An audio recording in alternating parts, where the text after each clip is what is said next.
G'day, you're listening to the Big Breakdown podcast with Kris, Stafford and Harrison Marshall.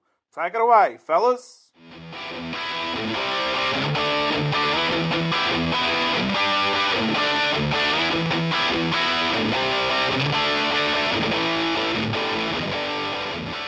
Hello and welcome along to season 4 of the Big Breakdown podcast, where in this season we are looking at talent development and today we are looking at technical and tactical skills.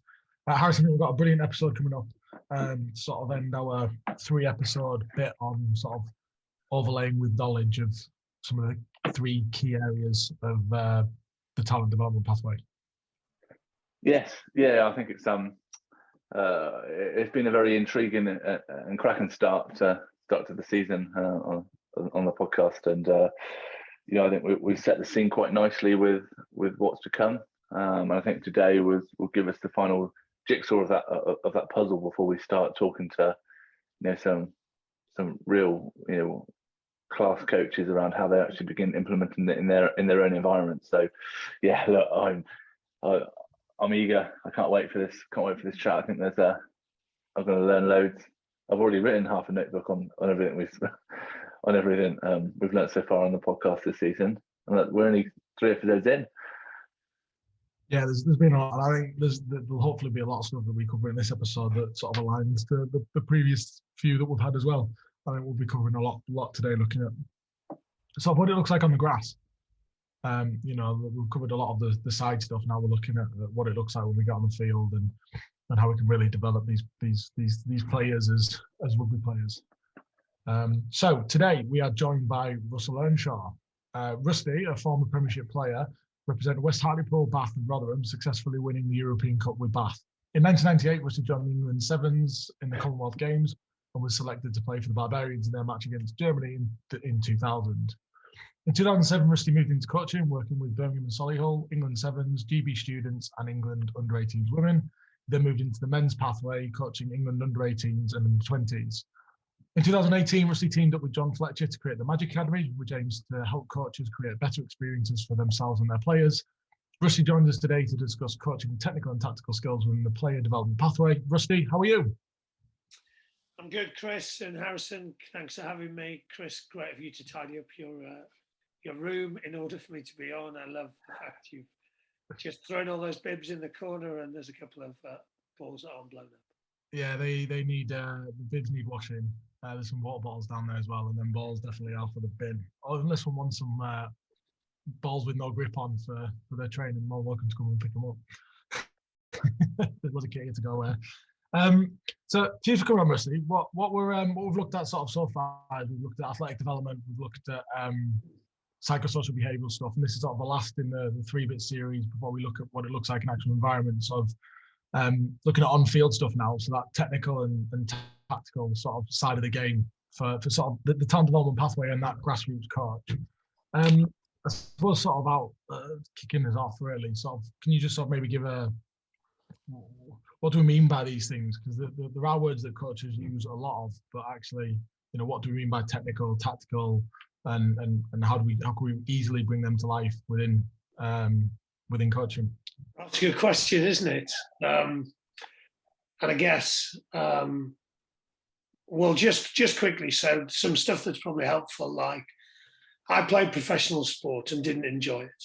So I didn't enjoy being told what to do. So like, disclaimer, I'm probably going to, that's definitely influenced my coaching. Second thing, I played sevens, I coached sevens. I think it has huge influence on your relationship with some of the stuff you're talking about. So I think there's more possibility in the game than currently exists from a technical point of view and a tactical point of view. And then probably thirdly, the day I lost my job at the RFU, I vowed never to just do stuff the same as everyone else. So public warning on anything I say is that that's probably my context. So I just put a clip on Twitter yesterday. I'll probably start with a story of a way of two clips I've just put on Twitter. One was I'm watching a game in the Pro D and there's a guy who was kicking the ball from 9, like a karate kick. But actually it was really well disguised. It was really effective. and it probably went from hands to space quicker than, like, let's call it a box kick. So I think it's actions, and I guess the word technical and perfect model and all that stuff get like stuck together a lot. And then the second clip I put on was 2015 World Cup final, which I was lucky enough to be at. There is a clip where the Kiwi hooker gets the ball in his hands and Marnonu is making a line break 8 seconds later. So, like, tactically, they are setting problems for the opposition. Australia actually aren't set defensively. They are set for attack because they thought it was their line out. So, so again, like, tactics is lots of things, but what you've got to be thinking about, the way I think about it is like tactical warfare. So what are the problems you want to set the opposition that they're not, like, going to be able to deal with?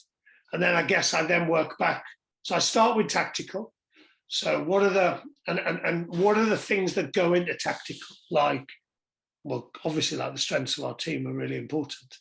If Marnonu plays 12 or Russell Earnshaw plays 12, we play two different ways because one of those two was, you know, powerful and a good passer and a good kicker, and the other one was me.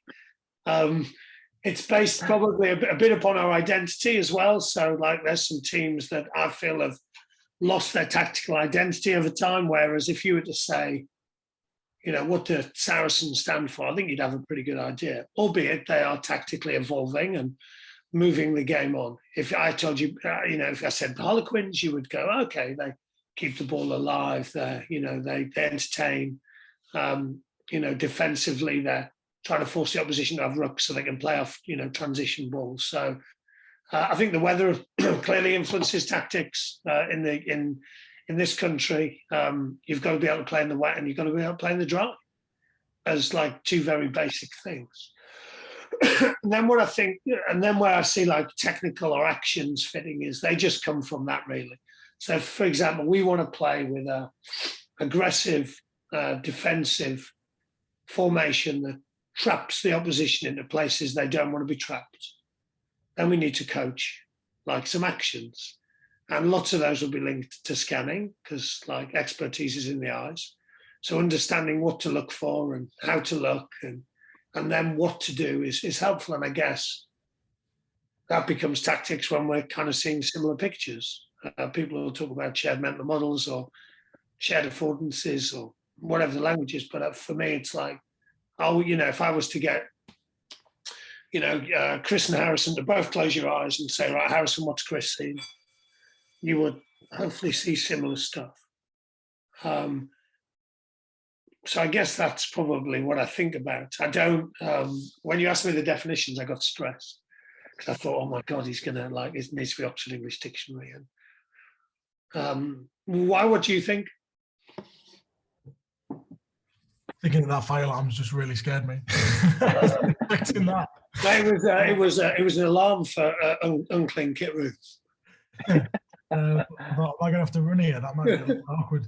I think you've just done some really good points. And I think that's sort of what the discussion is that we want to talk about. Me and Harrison, we've spoke about a lot. Me being here in sort of the university environment, and we get a lot of players that come in at 18s that are, in terms of skill, so catch, pass, the skill level's really, really high. But actually what they tend to lack sometimes is that understanding of how to use the tools that they've been given to actually win a game of rugby. And I'm not saying that means that we need to have winning as an option, but actually just little things of relieving pressure. How do we do that? And that's sort of what we look at around more tactical understanding, game understanding. So they've got the skills, but actually how are they putting them into practice to play the game effectively? Because that is sort of the big jump from, especially if you're moving up to like Buck Super Rugby as an example. You know, there's a lot of the teams are quite structured in how they want to play, linked to what you've said there. You know, the players that they've got their identity that they want, and you can kind of predict how each team's going to play. But actually, sometimes players struggle with that because they've got the skills, but they don't understand how to use them. If that makes sense. Yeah, I mean, again, you've set me off on loads of things. Like the first thing being, and people can, have their view on this, but I think cards is really helpful for me. So creativity, awareness, resilience, decision-making, self-organising. I think that is vital in all of this. So we're going to clearly talk about how you then coach this stuff.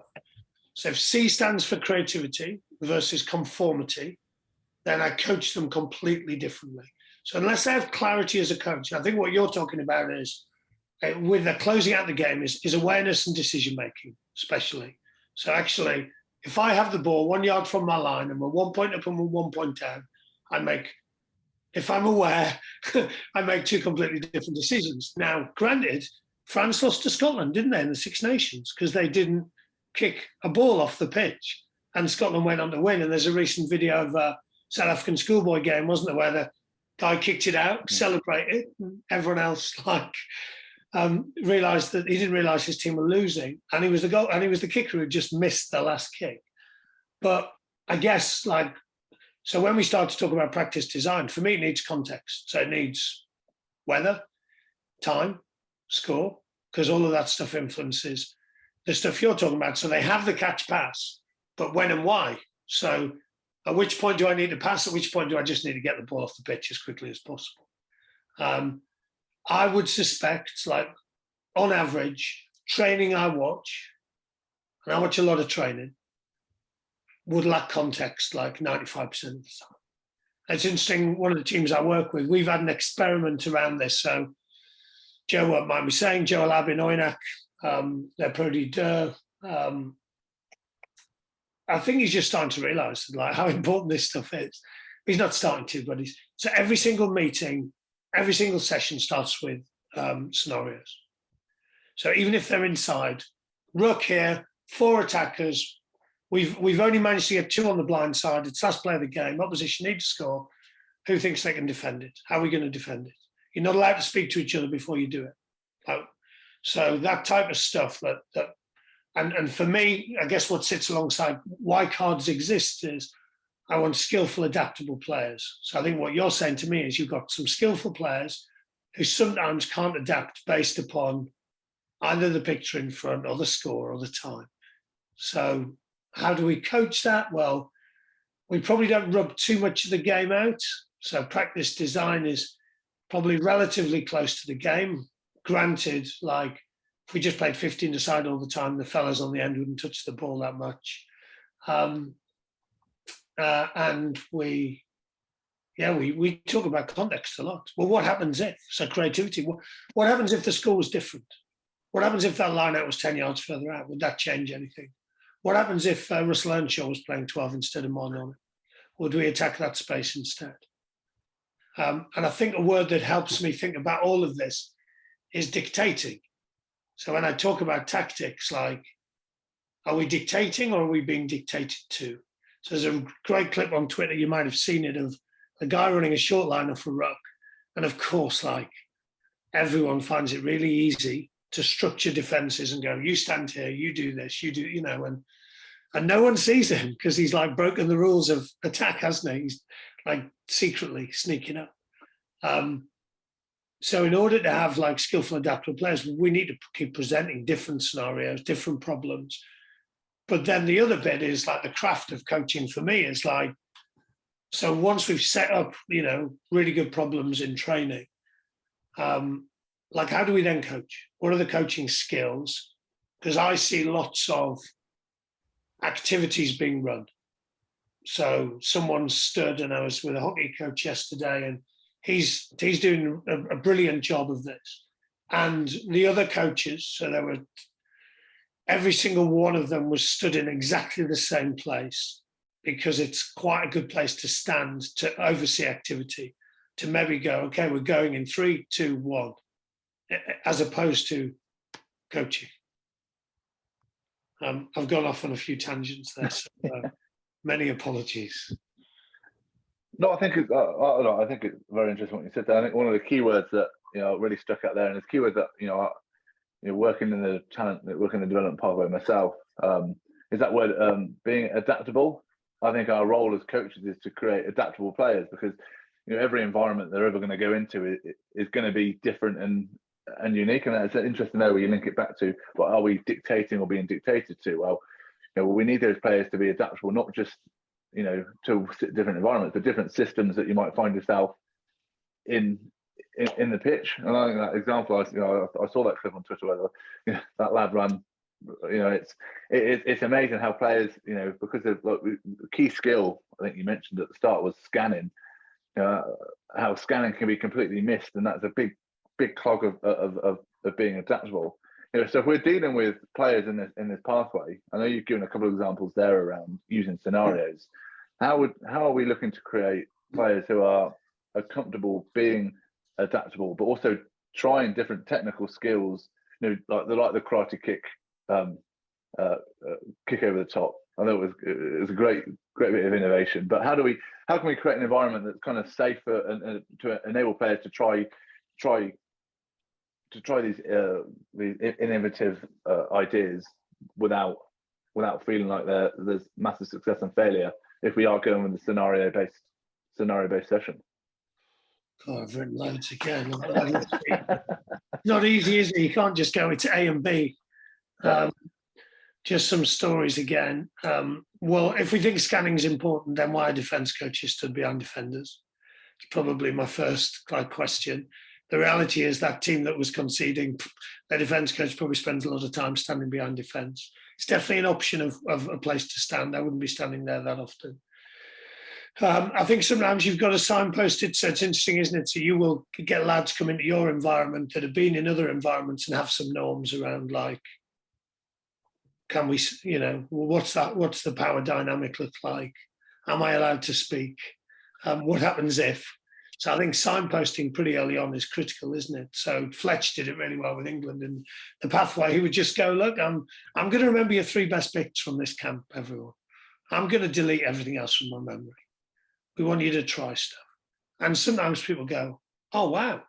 So again, I'll often, working with kids in the pathway, go like, put your hand up if you've been banned from kicking. People, and again, like, we've already reduced adaptability really quickly. But one kid was my favourite one. He kind of half put his hand up and I said, oh, are you banned or not? He said, I've not been told, Rusty, but every time I kick, they shout at me. So I assume I am. So you, again, like, it's your coach behaviours, isn't it? Which triggered me a lot. Like, you've probably got to agree some of that stuff. How are we going to react to errors? We use Dan Hughes's model, PACE model, playful, accepting, curious, and better. I really want to understand, like, what you saw there when you did that kick, or I'm really interested in, like, how you've come up with this way of kicking. So coaches being like that, rather than, I guess, possibly a bit more judgmental, which I often see. And I get that it's sometimes hard. And I'm not saying, like, I also understand, I'm not stupid, that, like, at certain times you want to win matches. So when Pendo comes on, he'll talk, they want to win test matches in South Africa. That's helpful for young players to experience winning test matches, and that is being adaptable. How do we work out a way to win, given these conditions, given the challenge of South Africa, which those kids probably don't get anywhere else? Then that is, like, that's also a part of this. So I'm not saying, like, we are, we're trying all these magical tricks, like, every single day. But I think it's super important that that it's on the agenda. It's interesting. Ollie Runswick just did a presentation out with England women's cricket, and they interviewed the pathway. I'm going to answer your question, by the way, Harrison. They interviewed the 84 of the pathway girls, so in the talent pathway with England women's cricket, and looked at a variety of things. One of the things was how much time they spent doing competition, training, free play.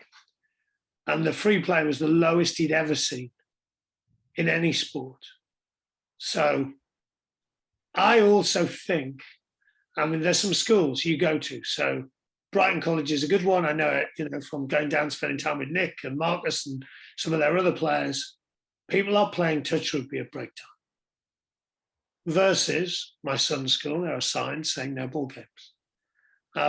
So where do you develop some of those skills? Often away from coaches. So we did a world's best project after the 2015 World Cup and spoke to Conrad Smith, who played touch 3 times a day with his mates for 10 years. Like, that's a lot of touch. That's a lot of decisions, probably against some other good players. Maybe some different ones turn up. Maybe it's not always the same kids. Maybe it's a slightly different game. Like he's having lots of opportunities, Kris, to put his catch pass into context, learn from it, get it wrong. No one's going to shout at him. I can't imagine any of the other kids banned him from kicking. I think it's unlikely. They might have away. And so, yeah, and again, and the other thing, like the other strand it sent me off on as well is like, so we've talked there about like the technical stuff, but tactically, like if you want to be a really adaptable team, then there's this whole area of coaching when the ball is out of play. So in rugby, the ball is out of play for over 50% of the game. We have a half time as well. We have loads of opportunities to problem solve. And more teams are becoming more and more intentional around that. I know, for example, Ulster are doing some real good stuff around this.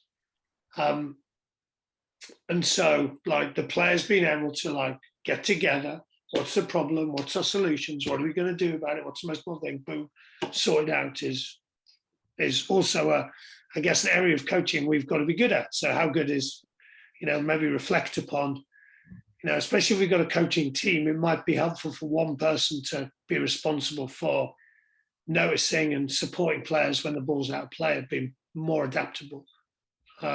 Probably more likely tactically at that point when you've got time to think slow. Yeah. Go on, Harrison. Sorry, Kris. No, go on. No, I was just going to say, so how would we do that then, Rusty? Because obviously, just sort of if that, how could sometimes getting the players to then communicate and then problem solve. How as coaches can we facilitate or encourage that to grow and develop within their environment? So obviously that some players aren't going to be comfortable in that because that's going to link down to, I suppose, how much they're problem solving in training as well. But if this for a coach who's sort of listened to them and going, "Oh, that's a great idea," how would you go about sort of starting to implement that within? Yeah, that's cool. I love the fact that is definitely what people will be thinking because I've gone on about 12 tangents so far. So I think it's all options, isn't it? And I guess the cool thing for me is I'm in lots of environments. So first top tip to coaches, go and hang out with other coaches, coach with them, be an assistant, be a head coach in loads of different environments, coach different sports. Maybe think about if you were going to be like a really good ball out of play coach, like what other sports does that exist in? So NFL is probably the most obvious one, isn't it? You actually got a stop clock on it. So here's some stuff I'm thinking about. So I think it all starts with practice design. So design good tactical problems for people. So let's take Harrison, let's imagine that you're playing against Kris's team. And I might have told Kris's team, look, mate, it's double points for a kick to score. Okay, and I might have told your team, Harrison, look, they've got a special way of scoring. By the way, I might not have told all this, but I'll probably go for the easiest level of this game to start with. So the easiest level would be I tell everyone everything. However, that's not the game. So I would say, look, Harrison, Kris's team have got double points kick to score. Up to you to solve the problem. I might actually tell you the solution. That might even be an easier level, but I'm unlikely to do that. I guess who I give information to as a coach is important, isn't it? So the game is trying to work out the opposition. What are they doing? Dictating to them. Assuming you have the actions to do it. And I'll talk about Belgium hockey after this, and probably bring this to life. So I might tell your team, Kris, look, you double points for kicking. I'm not taking away other options, but I'm probably raising your awareness of another option. I might then say, Harrison, look, the other team have got a special way of scoring. If you work it out, then they remove it. So that could be a real simple way of you spotting it. I might not allow you to remove it. I might then go, and you've got two guesses. Now, again, I can simplify. You might be the best communicator, the best problem solver, Harrison. So I might say, and if Harrison tells me what it is, then so that's probably quite easy. Now, I might say, if 5 people put their hands up and stop the game, then we'll remove it from them. Now, that's the easy part. That's seeing what it is. The harder part is actually doing something about it, isn't it? So, of course, I might start to do some practices where I give teams different information and I reward teams for collectively noticing what problem the opposition are giving them. Now, another way to keep a record of this might be used. I like using whiteboards. That might open up people who are less likely to speak. It might actually be like we start to keep a tactical record of what's gone on in the game today. Or so they started to kick. This is what we did about it. So people can maybe have some responsibility around writing that round. I might also extend the game and go, right, cool, now you've got the hang of this game. I'll tell Kris, like, Kris, your team, you're going to get double points for scoring off a switch now. And this time I might say, Harrison, you need to demonstrate to me, your team needs to show me that you've worked it out and you've come up with a solution for it. Now, that's probably slightly harder. That's probably like the next level of the game, isn't it? I like levels. They help me a lot. And there's probably a bit of scaffold around like players calling timeouts or players stopping the game. Sometimes they're not that used to that. My experience is the younger they are, the more likely they are to do it. Timeout, Rusty, timeout, Rusty. The older they are, there might be a social dynamic. They might have been socialized out of ever calling huddles themselves, which, if we all reflect upon, certainly in my early coaching career, how many huddles I called versus they called, it would be a landslide victory for me calling huddles, wouldn't it?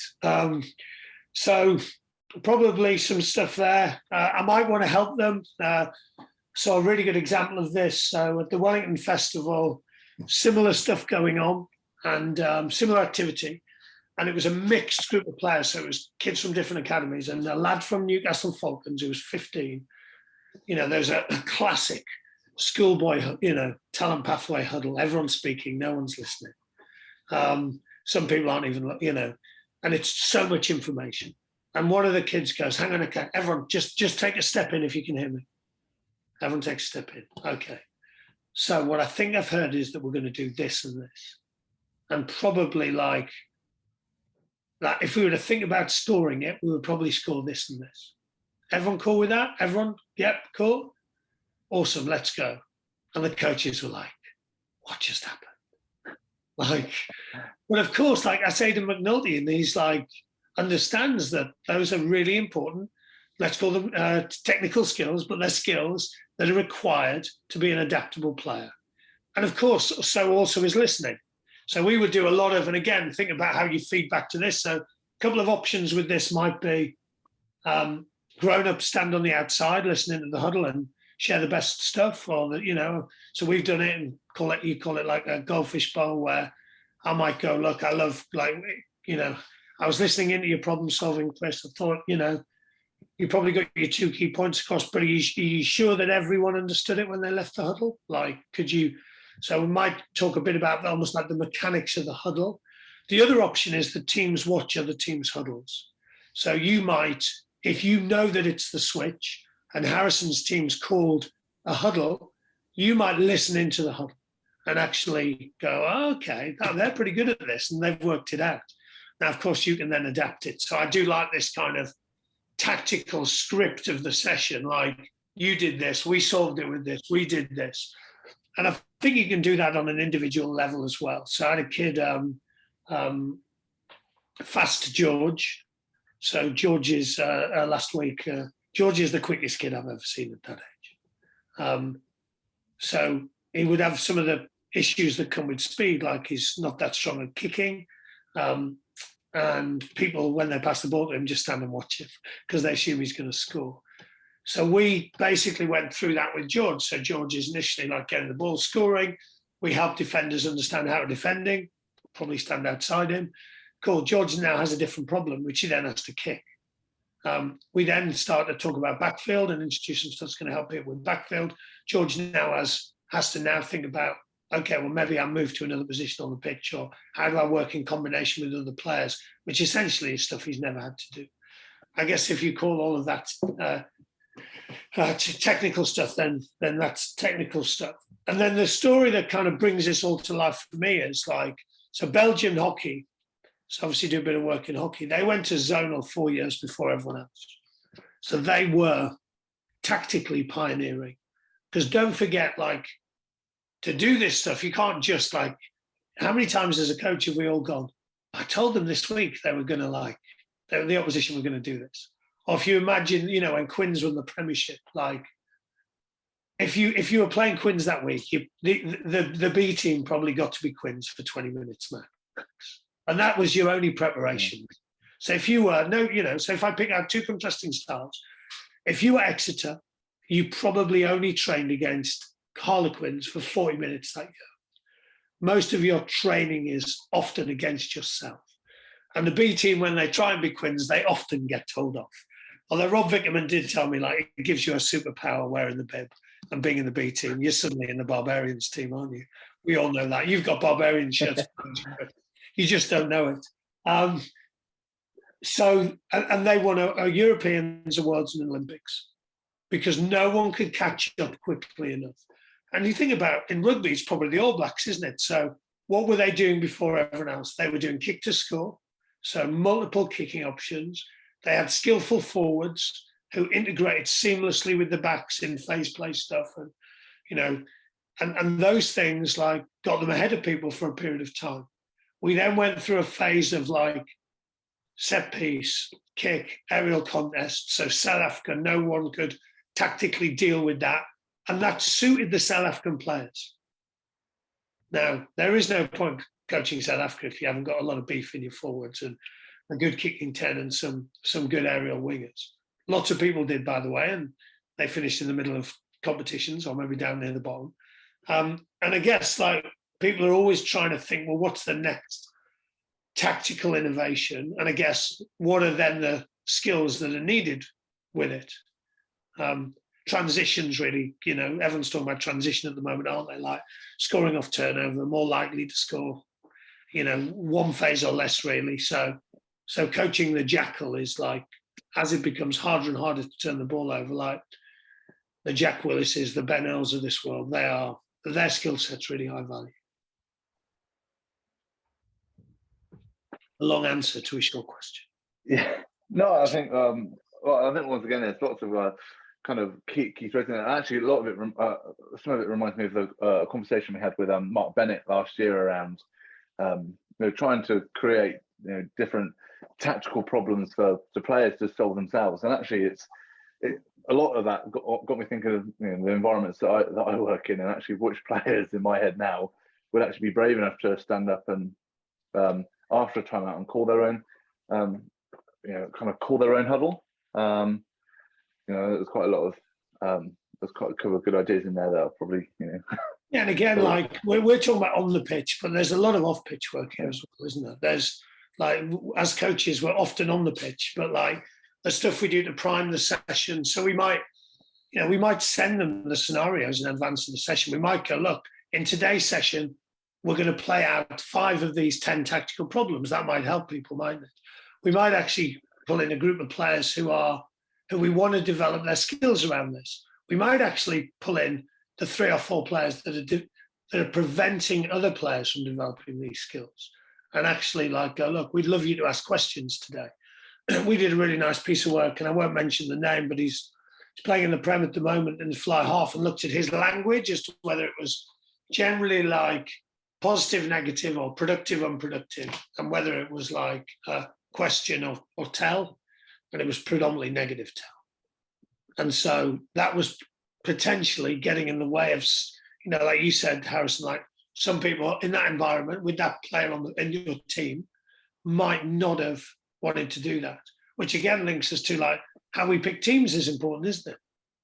Like in training, like it's an option we have as a coach, but I quite like putting together all the people that like moan and argue with each other. It's probably better for everyone else, to be honest. And then we get we can give them some feedback. No, but that's kind of problem solving within itself, isn't it? I know it's especially when you're dealing with teenagers. The fallback is often, it's easier to fall back to the negatives and start pointing, kind of pointing fingers.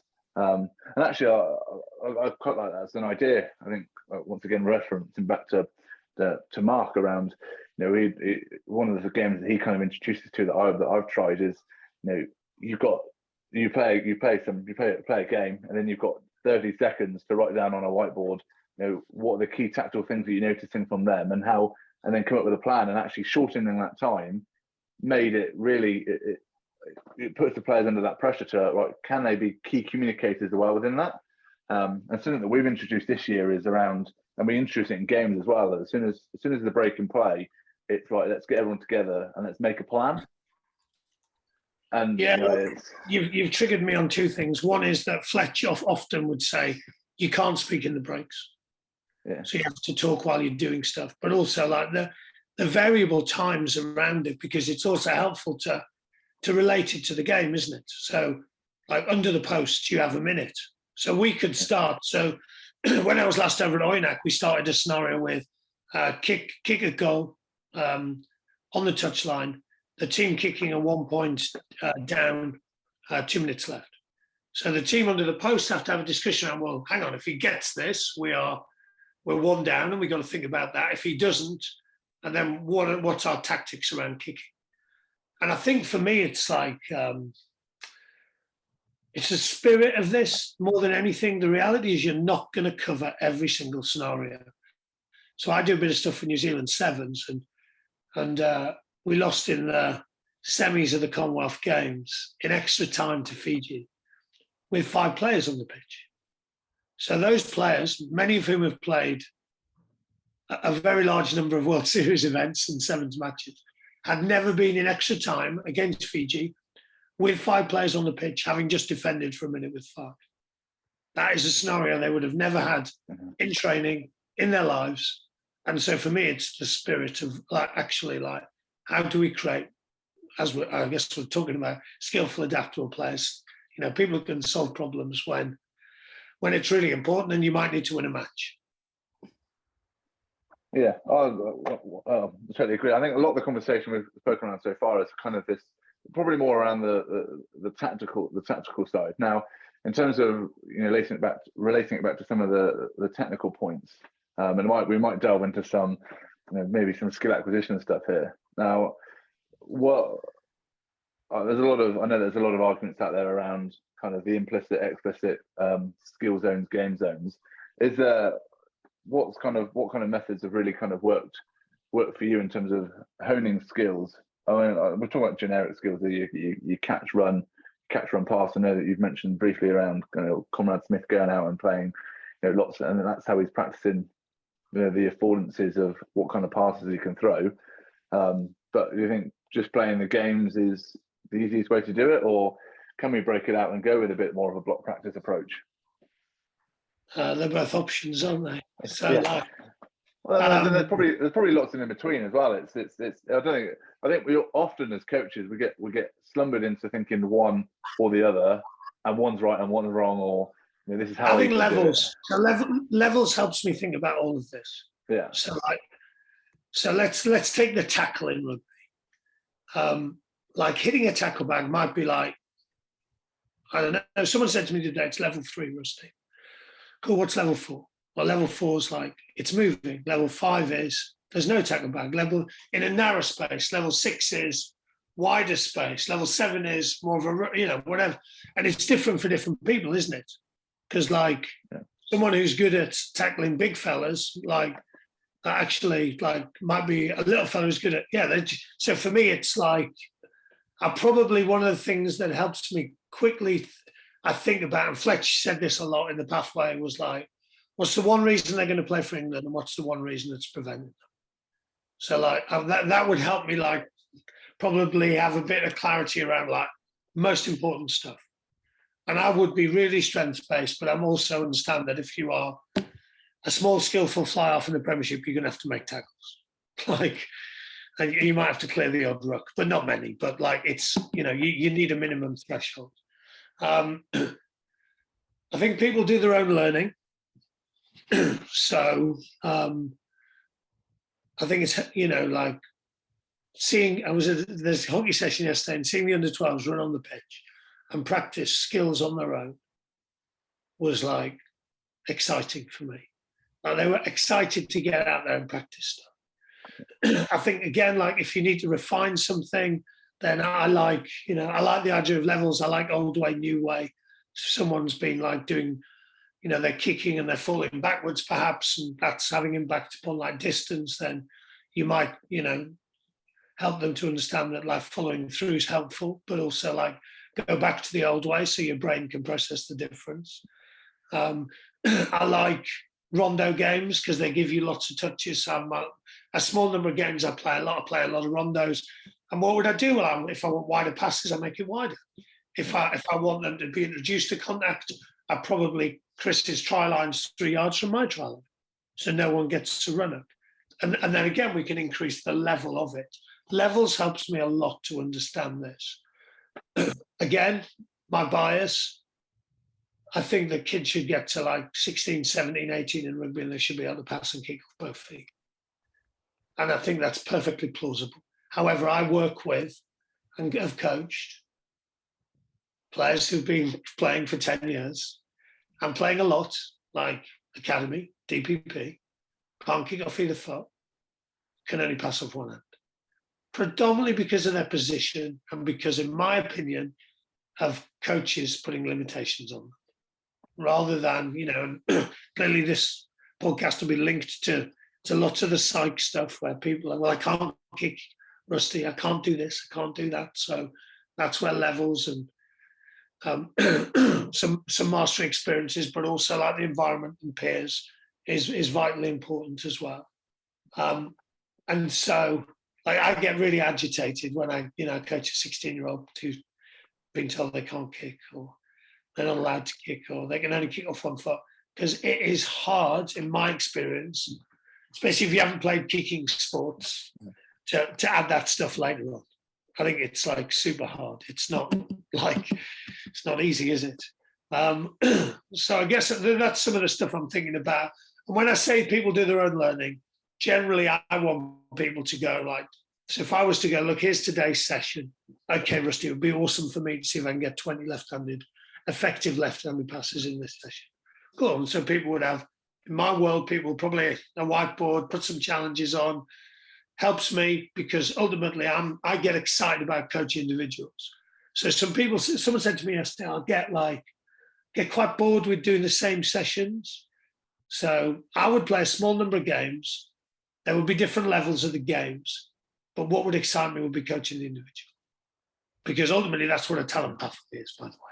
So the tactic stuff is cool, and the tactic stuff comes in later, in my opinion, that you can be at uni, be at a club, be at international, you find ways to win games.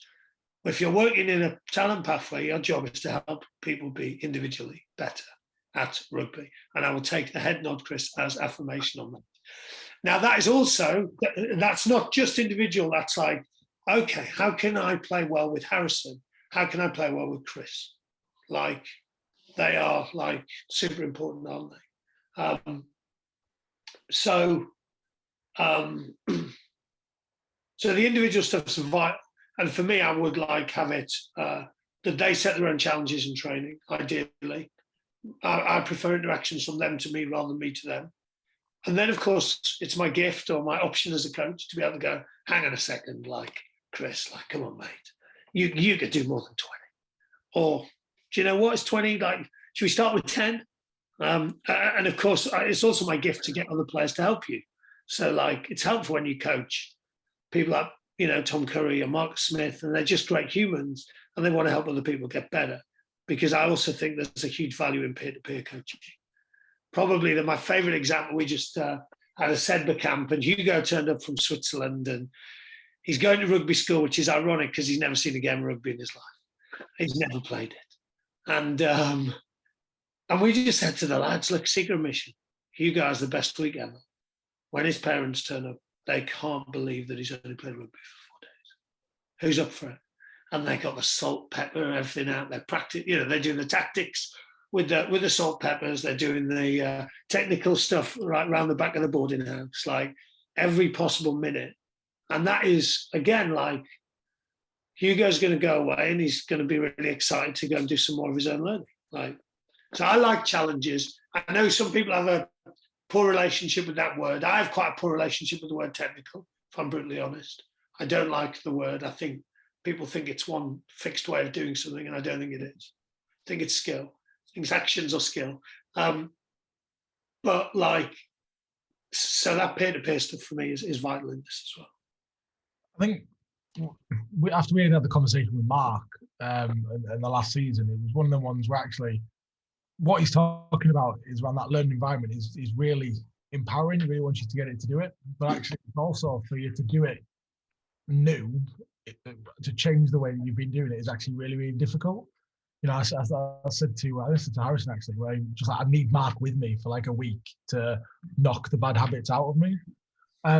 And I suppose a lot of it that you're talking about is type of the coaching environment that we then create. So as an example, we had Alison and Anna in the season looking at coaching environment and what she was doing with the Netherlands at the time, and she was talking about how it was they wanted to do the most basic, simple parts of the game and just do the really, really that basic their training sessions so they could do them really well but at speed. And that was one of the key things that they wanted to do. But she recognised what you said earlier in terms of it's easy for her at that level because she's got the top players in the country to work with. If she can do that. So there's a one word answer. Obviously, with a lot of the coaches from a rugby perspective, whether it be DPP or club coaches, they're obviously it's a volunteer workforce to an extent. How can we empower them or support them to create these type of coaching environments earlier so that they're more comfortable to put all this into practice? Because if we get this right at a right age, then we are going to be seeing better players coming through that are more confident to do a lot of these things. But I suppose how well as educators are we doing that now? What could we do differently, and what could coaches take away to start putting this into practice? There was a lot there. There's a lot there, and I've written it down. I can only. I think I've kicked a big rock over, but I think it's an interesting. Yeah. Well, let me just imagine if I was like running a DPP centre. So maybe that's a good thought experiment here. I would start by knowing every kid. I would like when I coached at Mac once, and one of the dads I said, "Oh, you know, and this and this," and he said, "Did my son give you my PIN number? Because he gave you everything else." And I was like, "Yeah, but I need to know all that stuff if I want to coach him." So, like, how does he want feedback? What motivates him? What got him into rugby? Like, what's his biggest fear in the game of rugby? What does he think his super strength is? Like, where does he get confidence from? Like, whatever it might be. I think that stuff's helpful. What's your journey so far? What coaching experiences have you had? Maybe, like, have a bit of a sense around where they are through maturation, all that stuff. Is vital because I think of it as individuals, quite frankly. So I ask the question, what one thing a lot? What one thing could you share with me that helped me coach you better? A 15-year-old girl. Rusty, you're going to have to be patient with me. I'm not as skillful as everyone else. In order to belong, you're going to have to be really patient. That is really helpful. Thank you. I love it. Then I would probably have a series of games that mean the coaches don't have to spend ages thinking about the activity. Like well-designed games. I have one game, my 50-22 game, that I played for 2 whole days in Madrid. Like the kids loved it. They were telling the parents to pick them up late so they could keep playing it. And we just played it again in Dubai. And again, kids were like, we've told our parents to pick us up late. I'm like, we've been playing this game for like a day and a half. I know, Rusty, we love it. So like I would have really well-designed practices that then the coaches and probably give them some nudges around their options around size of pitch, ball feed, all that stuff. And then I would focus on craft. And I would focus on 2 things, co-coaching and craft. Without that, we won't get good interactions. So like, we need to understand, like, if us 3 are coaching together, like, who's going to be hanging out with the kids that need the most support? Who's going to be perhaps stretching the best? Because we don't want all 3 of us to be coaching the best players. That's not helpful. I was just saying yesterday to a Spanish teacher, imagine if you had like another teacher in your classroom and 2 of you just spoke to the kids that were good at Spanish. I think you'd lose your job. Like, and that's happening a lot in sport. So I was at a hockey session a few weeks ago, and there was a game where the kids had the option of like leaving and then being unlocked to come back in. I thought it was a cool session. But the kids that were currently not as good as the others, so 2 of them, they're not stupid. They weren't joining the session. And they probably need to join the session more than most. So I would probably like think a lot about co-coaching. I would probably have some co-coaching cards that we allow us to like to fulfill different roles as coaches, but probably to have clarity on what we're doing. and probably where we're looking. So if there's three of us, like, we haven't even spoken about off the ball skills. Like, off the ball is 95% of the game. Like, so we need to be able to understand, like, where to stand, what to look for, how to share information, all that's, it's like vital. So probably one of us is going to be in charge of off the ball. Let's say it's Kris. Now, I know that I am pretty good at stretching the best, and I'm probably good at supporting the people. So I might go, Harrison, mate, could you be in charge of the middle of the bell curve, please? Because Rusty's not even going to know they were in the session, quite frankly. Because I am immediately thinking, and there's some people here I need to rescue, and there's some people that I'm thinking, I need to stretch these people, otherwise they're going to get bored. So I would focus a lot on co-coaching. I would then focus on the craft of coaching. So I would be thinking about what coaching skills are going to allow us to develop individuals. And I would probably spend a bit of time going, let's imagine. So let's pre-mortem. We know what we're going to see in tomorrow's session. We're going to see the big kid who can't pass. We're going to see the little skillful kid who's a bit scared of contact. We're going to see that really quick kid who's never had to pass or kick, but is scoring 20 tries a match for his club, and his coaches think he's the best thing since sliced bread. Like, okay, what are we going to do with those type of players? What's the stuff? What are the options? I would be talking about options all the time, and I would be like, I think I would set some coach challenges around that. So what I've heard is, Kris, like, you're going to spend a bit of time working with the kids that are not that good off ball. And so your goal is to use 4 freezes really effectively to develop their awareness. What I think I've heard, Harrison, is that you're going to work with some of the kids that might, when they leave the huddle, move towards the edge and might not get as many touches. So how's about you think about using a second ball, or maybe they do some challenges with you. They set some challenges for themselves that, like, will allow them to progress. So in short, that's the stuff I would think about, but I'm always thinking about the individual, and I'm not saying this is easy. So probably the starkest feedback I've had, I did a session at Henley, and there's about 40 kids. So I was like jumping between stuff and trying to organize it and organize it with the coaches. And after 40 minutes, I said, put your hand up if you think I've had a really meaningful interaction with you. And 7 kids put their hand up. And I was trying really hard. So getting on top of our co-coaching, knowing the kids being in charge of their own development, so probably turning up with some challenges that they want to like achieve themselves, and then coming to me and going, Rusty, can you help me with this? Is a different interaction and probably easier than me trying to go, right, I need something to think about to help this kid here. They generally know. And we could, of course, go, today's challenge is around your super strength. I want everyone to write down like a challenge that's going to develop their super strength even more. Or we might go, today's challenge is around something you find really hard. Like, I want everyone to do that. And you can choose mild, medium, or spicy.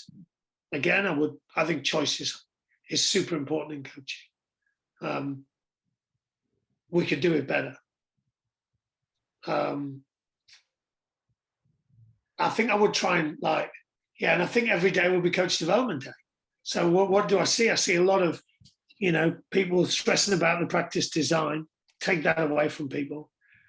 In the same way, when I go to Clubland, I see people stressing about scrimmaging when the kids have to start scrimmaging. I see people stressing on the wrong stuff, not talking about individuals enough. Like, I would base a lot of my coach development around individuals and examples of and what if and pre-morteming sessions. So just as an example then, Russell, say you were looking at a DPP program then, and you were sort of managing that, or you were creating like a program that's just used under 14s as an example. Would you pick the theme and maybe some of the practice design for that session, and then challenge the coaches that would be delivering it with the stuff you've just talked about there? So they would then be, rather than worrying about you've given them the session sort of stuff they can get their head around, but then you're giving them some actual detail around how they can develop themselves as coaches through that, right? You're going to be looking at, because I think co-coaching is something that's underdeveloped when we do coach education. When I've done level 1s, level 2s, and the Rugby coaching award in the past, co-coaching is something that I don't think we've supported coach with enough, because that is an important skill. The amount of sessions you go to where you see one person leading and then about another 4 stood on the sideline that actually aren't contributing anything. I don't know what they want to contribute, because then you don't want the risk of mismessage. No one's got a detail of what that role is. So I suppose, how do you best effectively to develop each individual? If, we're talking about DPP here, but it could be the same for any club. If you've got the session design, is it all about then how you're tasking the coaches to deliver that individually, rather than actually focusing on the content of what is being delivered? Yeah, and look, in football, it's one coach leading, 5 doing keepy uppies often. That's the rule around co-coaching. But it might be that we go, like, Kris, you're going to lead the game. You're going to run the game. You're in charge of adaptations of the game. We are going to feed in if we think there's anything that's... You might go, look, little Johnny isn't, or little Sarah isn't getting enough opportunities to catch high balls. So if we could incentivize a bit more points on kicking, then we'd probably get some more kicking. Or think about how you introduce your second ball. You could give a high ball to that person and they'll get some goes in it. So I think, like, it's, and again, when I go back to the Henley session, it is hard to coach individuals if you're running a session. It's so hard. Like, you're like, so much information going on. So I think I would go, like, one of us is going to do that. And the reality of DPP sessions is there are a lot of coaches there often. I think we would also, and again, same as with the players, the coaches would be like driving their own development. Like, cool, like, share your IDP. What's the one thing off your IDP you're going to work on today? And we're going to just kind of chat about it beforehand, and we're going to reflect upon it at the end. We think that's important. Like, coach, I think it's important that coach and player development happens alongside. And we might choose, again, it's an option, isn't it? We might go, players, just so you know, this is the stuff the coaches are working on. If you could give them some feedback during the session, that would be amazing. It's their first time of doing it, so maybe catch them doing stuff well. We'll save all the bad stuff for next time. So again, you have an option, don't you? If you share that information with the players, it's like really powerful, and they'll be pretty honest with you, won't you? Now, that might not be day one in the DPP. You might be still trying to get to know each other. But essentially, yeah, I think I would, like, often we, as you said, like, one person is running the game and the other people are like, we're not maximizing coaching opportunities. What I'm also not saying is that, that we have this kind of coaches like a pack of wolves, like speaking to the kids all the time, and you know what I mean, like putting stress on them. But actually, it might be that we signpost, like, cool, today's session's this, you've all got your challenges, there's 5 coaches around the pitch. If at any point you need a clue or a bit of help, or you want to go and do some individual practice, grab the coach you think you can help lead the most. Again, like, we've signposted some them to you interactions. Now, of course, it is our gift to go, Johnny, I've noticed something, like, if you want to know what it is, come and grab me. Again, my preference would be to give that person the option. I've seen it done really well by Elliot Wilson at Worcestershire Cricket. He went, look, lads, 3 nets, 3 games. You choose your challenge level. It's mild, medium, or spicy. In the first instance, if you have a problem, you go to a teammate. In the second instance, you go to us. And if the kids were brilliant at, like, helping each other with problems, then some players came to coaches, and then a couple of times the coaches went, just so you know, I've noticed something for you two that might be helpful. And Elliot did that with 2 kids at the same time. One of them came immediately. One of them came 40 minutes later. And I said, oh, how come you came 40 minutes later? And he said, oh, because I was trying to work out what it was that Elliot had noticed. And I was, like, thinking about it a lot. I thought that was quite cool, like, that he was going to go away and it was actually making him think about some stuff.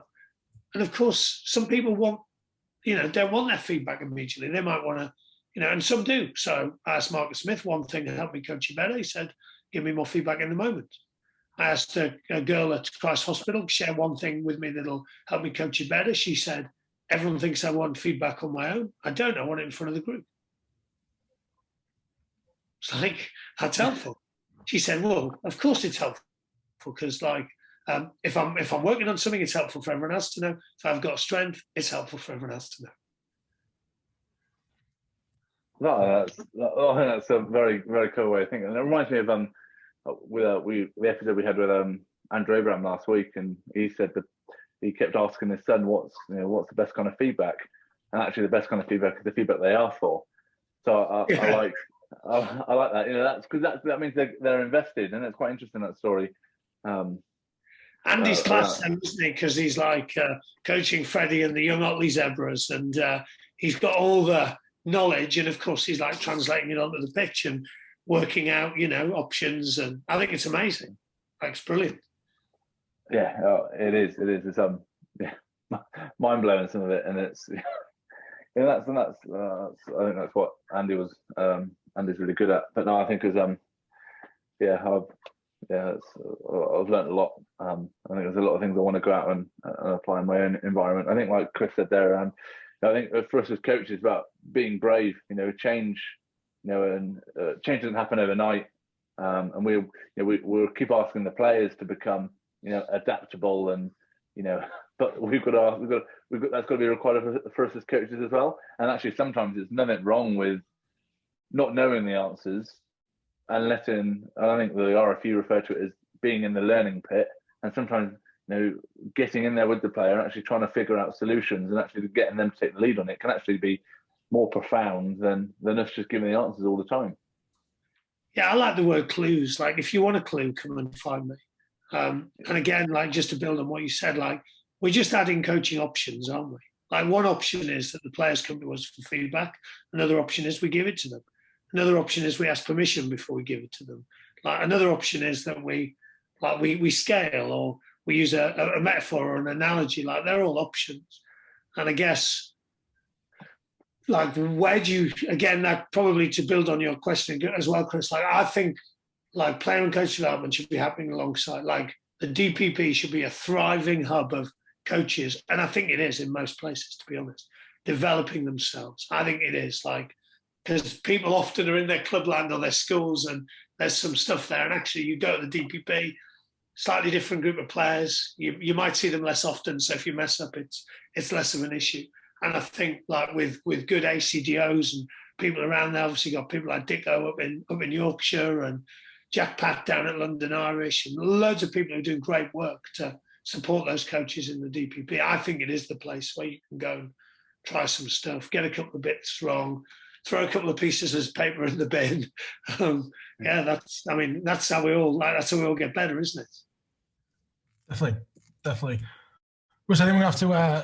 I could keep going again for another hour or so, but you have said you've got to get off to London, and I've got to get off to do the school run. So it's been an absolute pleasure chatting to you. There's been loads of stuff there that I think a lot of coaches will take away and want to research further. And thank you for giving up your time and coming on.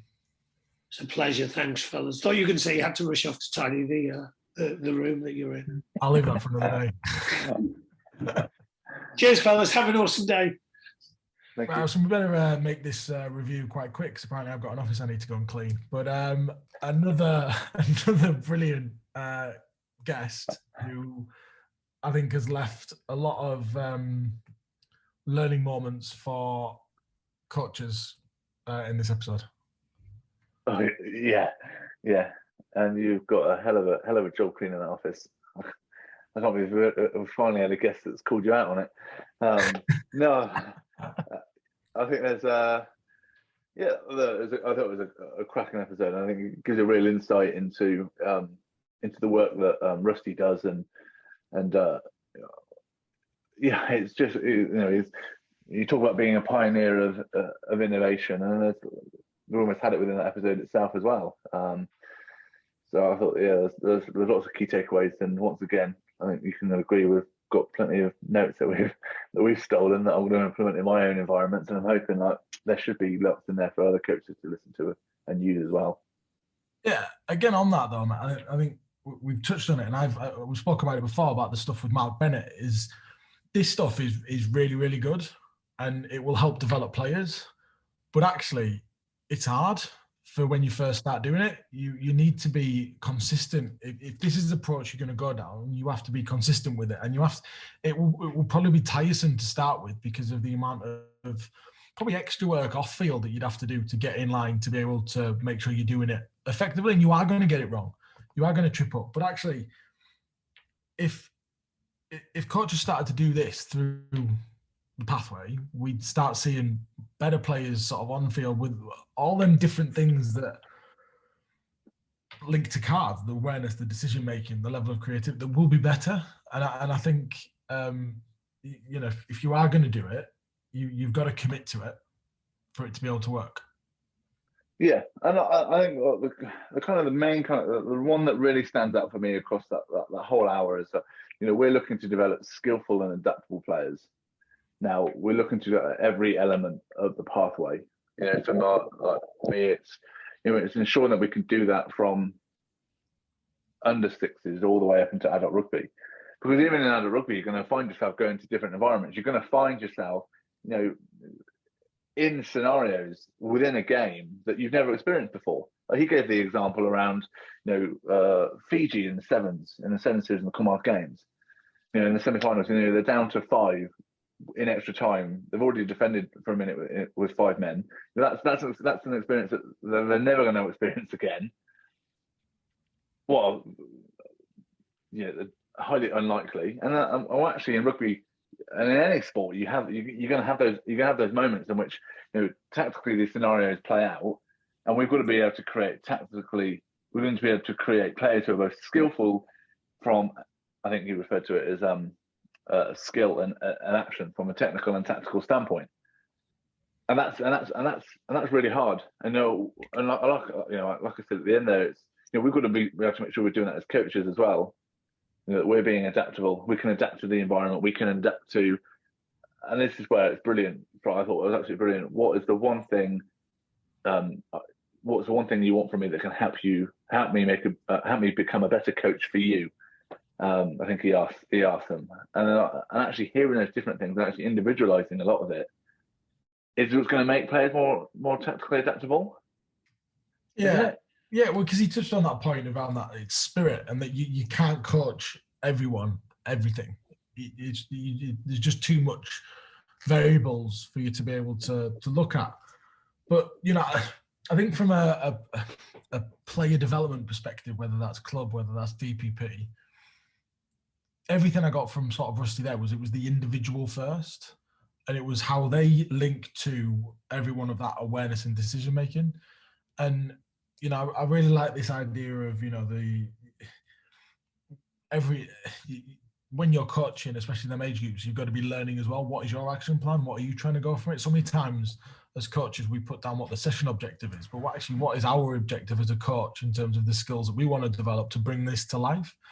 As well as saying that what one thing could help me to coach you better. Well, what actually do I need to? How do I then put that into practice? Because again, if you've got 22 players, you're asking, you can have 22 different things there that you've got to be aware of.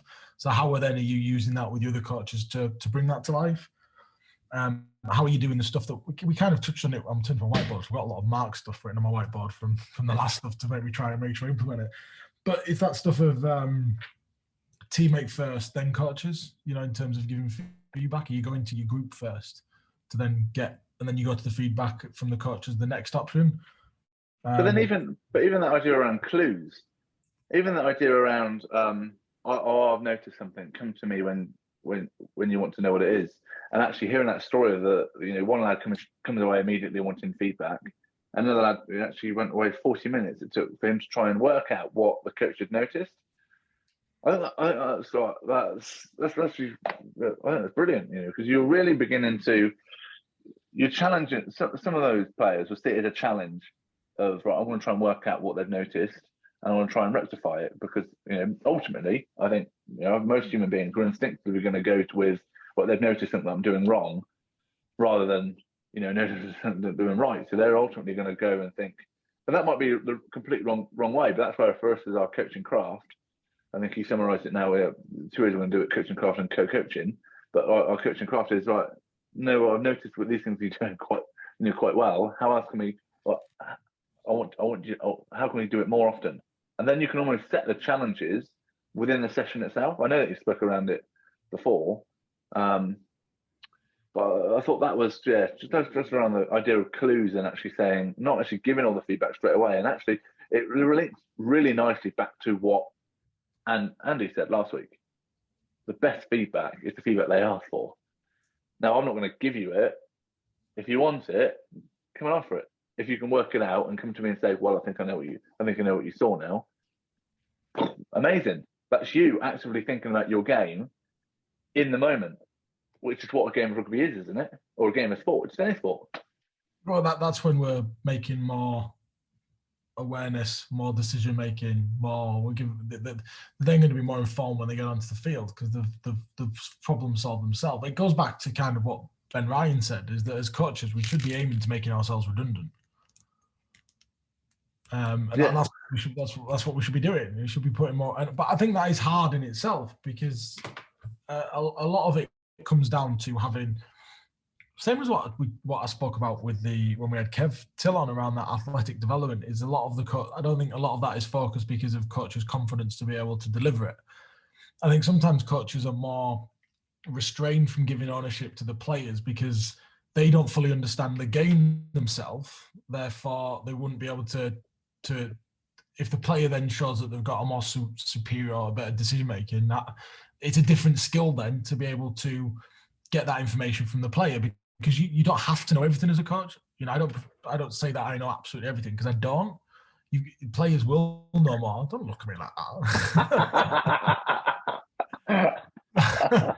but it's how you bring that conversation to life with the players, and that comes through listening, which he said was an important skill, and then actually the type of questions that we use to get that information from us. If a player does disagree with you, how does that go? Is it you then dictating to them that they do it your way or not? Or is it then a conversation and a discussion about how you're then going to implement it? Which I think this is how we'll make better players, speaking about what we spoke about in the past, about decision making and how to, win a game of rugby. They're going to be more informed of that if we use the opportunities to have these conversations than just tell players, no, this is how you're doing it because it's my rules and that's what we're doing. Oh, 100%. But that comes back to just being brave and understanding your role as a coach. Now, our role as a coach isn't to have all the answers sometimes. It's actually to challenge understanding of the players, first and foremost, because they're the players, the participants in any sport you're working in, they're the ones that are going to go out and perform the skill in performance environments. Now, for us as coaches, right, do they understand why they're doing it or what they're doing and how they're going to do it and how they're going to overcome some of these adversities? But that means that we've got to be brave as coaches and actually put the interests and the needs of the players first before ourselves. And once again, I think, Rusty spoke about it a lot towards the end of that episode, and it goes back to kind of every coach that we've spoken to, every practitioner, understand our who. It's the crux of every bit of coaching.